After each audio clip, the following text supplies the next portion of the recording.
So this was something different. Ma Rainey's Black Bottom. This is a film that's on Netflix.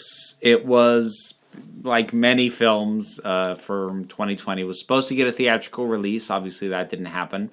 Ended up going to Netflix, and it is based on a stage play by August Wilson, and who, if you're familiar with Fences, which was a movie a few years ago, and that's where I know August Wilson's work from.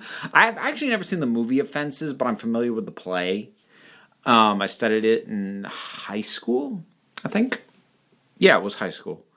And this is a story about a jazz band fronted by real-life jazz figure Ma Rainey. All the other characters are fictitious so far as I know. They're like kind of maybe sort of based off real people, but Ma Rainey was a real person and was known as the mother of jazz, but also kind of went forgotten and unknown for a long time after her death, as her star kind of dwindled and other people's rose, which is kind of where things are at. It's set in 1927 in Chicago, and she is there to record some records. And, she's getting paid, the band's getting paid, but like she's played by Viola Davis. And if anybody can walk into a room with this "I am so done with everybody here" attitude and still command the camera and the engagement of every other actor, yeah, she can do that. She's really good at it. And the other main character is a character named Levy. Levy is played by Chadwick Boseman. Actually, in his last film appearance, he passed away during post-production. And he plays a trumpet player who is very talented, very ambitious, but also he doesn't seem to understand the game.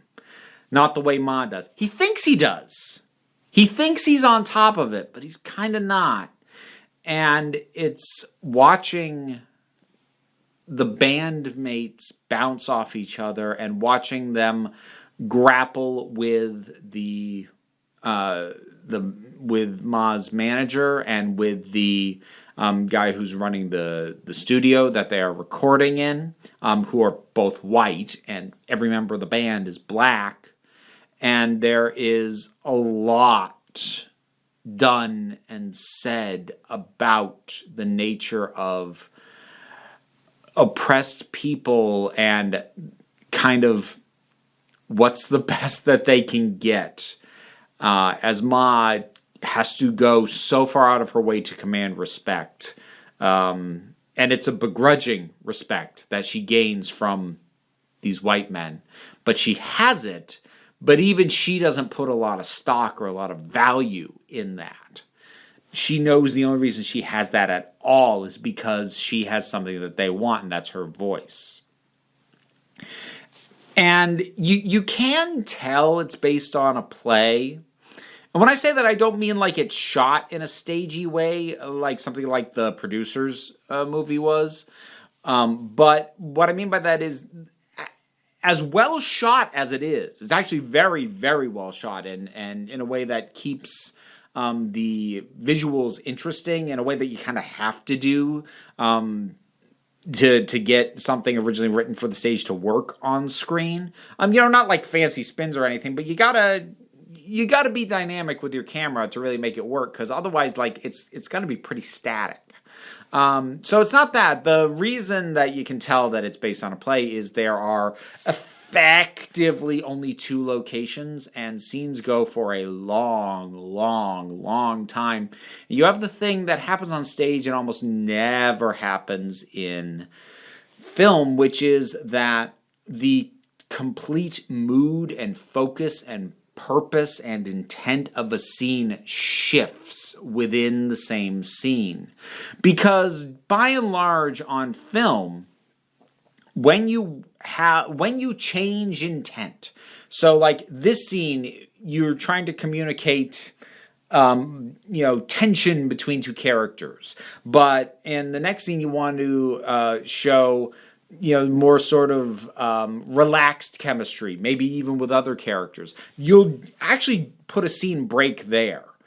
So you break it up in film normally, changing location, doing a time jump, whatever, to sort of allow that to be sectioned off, and then we come here and we can shoot this completely different. We can have different lighting and a different mood and whatever. On stage, scenes, acts, even, they go on. Usually, without a change of set, oftentimes, especially for a show like this, a drama like this. So you have these very, very long scenes that go through very full and drastic arcs of tone and mood. Because you'll start out with these bandmates just kind of ribbing each other and just giving each other crap. In a way that feels playful, and it feels like, okay, yeah, these guys kind of know each other, they're, hey, yeah, sort of thing. But then things can shift as a character actually gets a more extended bit of dialogue to really delve into something, and you get a better sense of them, and you get a whole other vibe, and there's no scene break. And that is sort of where you can tell it wasn't written for the screen, that it was written for the stage. And while it does suffer from a little bit of that kind of adaptation sickness, where that sort of very long continuous scene with a lot of ebbing and flowing without leaving the location or having some kind of break in the scene, while that is something that is built for stage and doesn't work quite as well on film, if you've got good enough performances, you can get away with it. It's not optimized because it's not the optimal medium that it was designed for, but you can get away with it, and I think this film does because all the performances are phenomenal. I mean, I mentioned Viola Davis and Chadwick Boseman, and obviously they are front and center and the primary characters in it, but everybody gives a terrific performance in this. Chadwick Boseman, and it's funny, I don't know if I was thinking this because I knew that Denzel Washington produced this, but there were times when I felt like Chadwick Boseman was channeling Denzel in terms, especially when the dialogue was lighter and more bouncy, and they're just sort of going back and forth. I'm like, that sounds a little bit like, and I don't mean like he was doing an impression, but that energy, that feel, and it was a good look on him. He pulled it off well, and there is a lot of interesting and heartfelt character drama in this, but more than that, it has a lot to say about the place of oppressed people in a society that either has some use for them, some very commoditized use, or has absolutely no use for them whatsoever.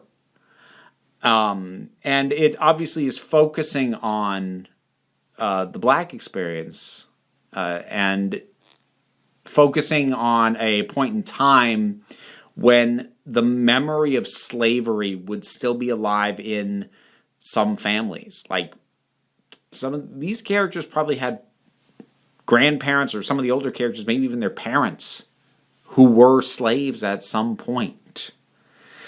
And it's really powerful to see all of this go on and to have it, even though it's a period piece, feel like the points it's making and the things it's drawing connections to and the way these characters are struggling or coping or failing to cope or how they have chosen to try and navigate this all feels contemporary. while still at the same time being true to the time period it's in. This isn't a light movie to go into. This is a drama. This is heavy. This is an acting showcase is what this is. So you need to like this kind of thing. But if you do, I think you'll find a lot to dig into with this particular film. It also benefits, actually, and I kind of breathed a little bit of sigh of relief that it's pretty breezy runtime. A lot of Netflix films have a tendency to run long. A lot of them run like over 2 hours. A fair number of them about 2.5, and a lot of them could use some trimming. This is a little over an hour and a half, and it does a lot in that time. I think it's the perfect amount of time, and there are some points that are genuinely tense. Like I could feel my heart speeding up for some of these things that were going on, and it's so not traditional cinematic tension, but it's there all the same. This is a good piece of work. But again, know what you like. Know if this is a mood and a vibe that you can tune into, and if you can, check it out. Have you seen it? Ma Rainey's Black Bottom. If you have, drop something down in the comments. Let's talk about it. I have a Patreon, which covers my bills and allows me to eat and keeps this whole thing up and running. This is actually my job. How crazy is that? Any amount you're able to contribute is a great help. And if you're not, well, like, share, subscribe. All that does help me out as well. No pressure, though. Take a relaxed attitude around here, so come on back next time you need a break.